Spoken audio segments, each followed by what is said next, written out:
Traduire, au cœur de l'intensification de la guerre avec la Russie, l'Ukraine a abattu 46 des 110 drones russes lancés au cours de la nuit. 60 drones supplémentaires ont été perdus dans l'espace aérien ukrainien et 2 ont volé vers la Biélorussie.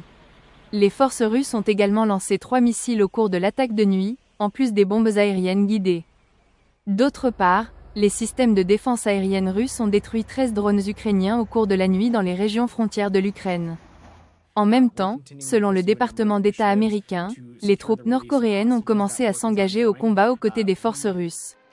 Plus de 10 000 soldats nord-coréens ont été envoyés dans l'est de la Russie, la majorité d'entre eux dans la région de Koursk.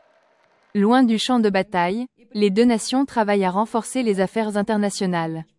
Le secrétaire du Conseil de sécurité russe a rencontré le ministre des Affaires étrangères chinois à Pékin et a tenu des entretiens sur leurs fortes relations. Le chef de l'OTAN Mark Rutte a émis des inquiétudes sur la coopération économique et militaire croissante de la Russie avec la Chine, la Corée du Nord et l'Iran. D'un autre côté, l'Ukraine est sur le point de créer 3 nouvelles entreprises conjointes avec des armes européennes pour augmenter la production d'armes. Selon certaines informations, 5 co-entreprises auraient déjà été créées avec des producteurs d'armes occidentaux. Récemment, le chef de la politique étrangère de l'Union européenne, Joseph Borrell, a apporté son soutien à l'Ukraine lors de sa rencontre avec le président Zelensky.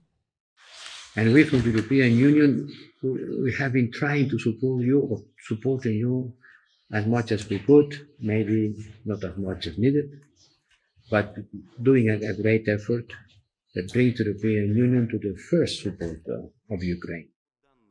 L'ancien président russe a ensuite accusé les dirigeants européens de chercher à faire monter en flèche le conflit ukrainien. Dans le cadre de cette diplomatie en cours, le secrétaire d'État américain Antony Blinken s'est rendu à Bruxelles pour une réunion sur le soutien à l'Ukraine après la réélection de Trump. Rapport du bureau, NewsX.